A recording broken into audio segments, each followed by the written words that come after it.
Yo, what's up? Welcome back to another episode of the SWUS. We got the Music City Bowl on Monday afternoon here, Iowa, Missouri.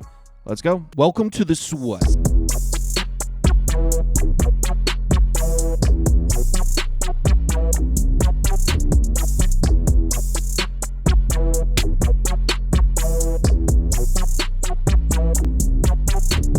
Hey, get the sauce. All right, like I said, we got Iowa, Missouri in the Music City Bowl. Mizzou is laying 2.5, total sitting at 40 or 40.5, depending on your sports book. Let's take a look at the pie charts, and according to the data, action's coming in pretty heavily on the Mizzou side. 80% of tickets, over 90% of the money. As I always say, take this data with a grain of salt. So let's get into this matchup. We'll start with the Iowa offense against the Missouri defense. If you followed Iowa football this year, you know it's all about Caleb Johnson, right? This is a run-first offense all the way.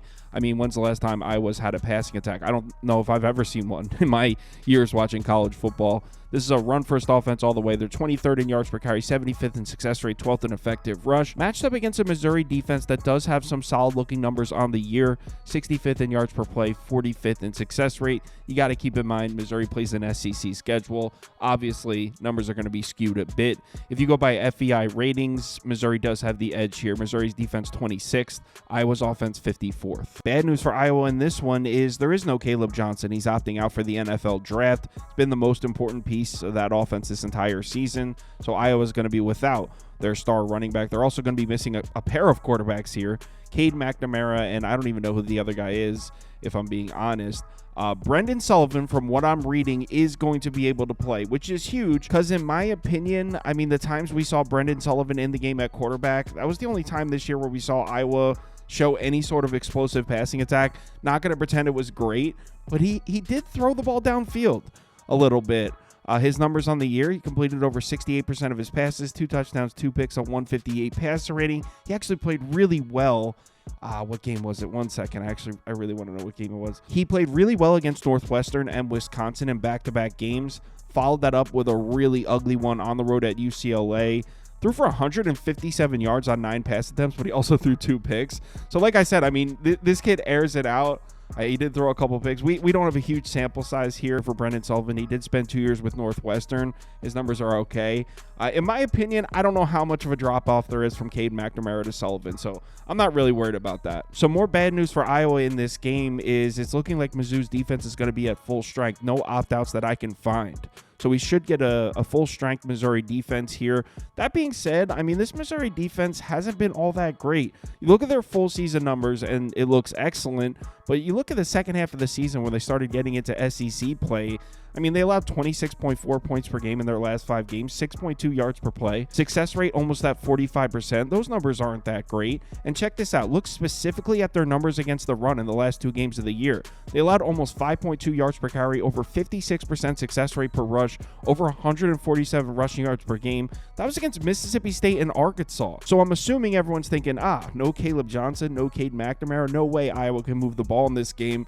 I don't think I agree with that. I think Iowa's going to be able to move the ball. Like I said, Brendan Sullivan does throw the ball downfield. This Missouri defense hasn't been all that great. I think Iowa's going to be able to move the ball a little bit in this game. Now, what do we think about the matchup on the other side? We got Missouri's offense against Iowa's defense. Iowa should have the edge here. They're 30th in yards per play allowed, 73rd in success rate. Missouri's offense 86th and 47th.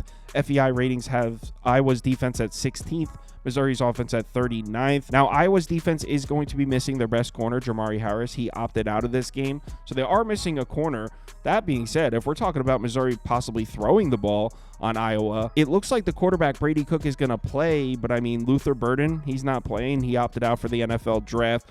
Cooper, wide receiver 3, their main tight end, he's not playing either. They're also missing a right tackle. So way more pieces missing on the Missouri offense than the Iowa defense by far. And this Iowa defense against the pass has been lights out down the stretch. In their last 5 games, they're allowing 5.02 yards per pass attempt, 5 yards per pass attempt, 38.6% success rate per dropback. And look who they played. Like, okay, Northwestern's in there, Wisconsin, UCLA, they were throwing the ball. Maryland can throw the ball. Nebraska with Raiola. So it's not like they played an easy schedule. This Iowa pass defense was lights out down the stretch. Matched up against a Missouri passing attack that I mean, it did have a few moments in there. There were 3 games where they had nice passing numbers against Boston College, UMass, and Mississippi State. 10.6 yards per attempt. I mean, 3 good games throwing the ball. The other 9 games, they were not able to throw the ball. Now, Brady Cook did miss a chunk of the season. That's important to point out. But as a whole, this Missouri passing attack has been very disappointing this year. So even though Iowa's missing their best corner, I mean, all those receivers missing for Missouri, a passing attack that wasn't even very good to begin with. I don't know if Mizzou's going to be able to throw the ball in this game. Now, they may be able to run it, though. If you look at the Missouri rushing attack, they were not nearly as good in the second half of the season when they got into SEC play. First 6 games, that kid Noel was going off. They were averaging almost 5 yards per carry, over 48% success rate per rush. In the last 6 games, it's down to 3.67 yards per carry. So the Missouri rushing attack wasn't nearly as good in the second half of the season. That being said, I mean, this Iowa defense, definitely not the Iowa defense that we've come to know.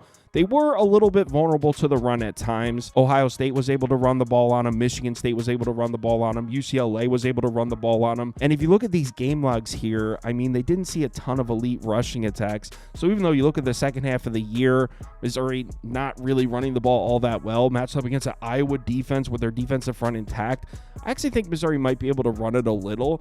Is that enough for me to lay 2.5 though? The answer is no.